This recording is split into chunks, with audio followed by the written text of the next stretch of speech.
Welcome to this tutorial. In this video, we are going to take a look at the HR dashboard present within the report section of KEBS. Once the user navigates to the reports application, he or she can navigate to the HR dashboard by simply clicking and typing in the keywords in the search bar. The user can pin the report for ease of access. Once clicked, the HR dashboard is displayed.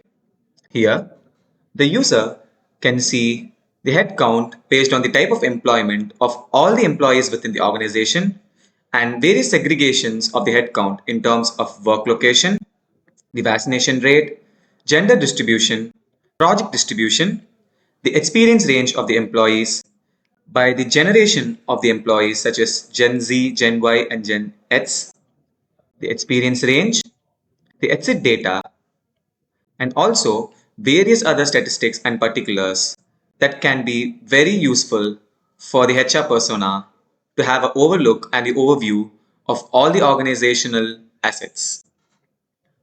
The user can deep down drill into any chart to view the data that is presented as statistics in the pie or bar charts.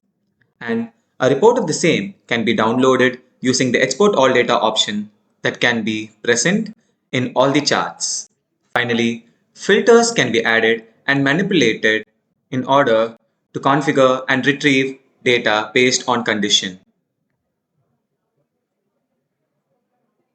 Thank you for watching.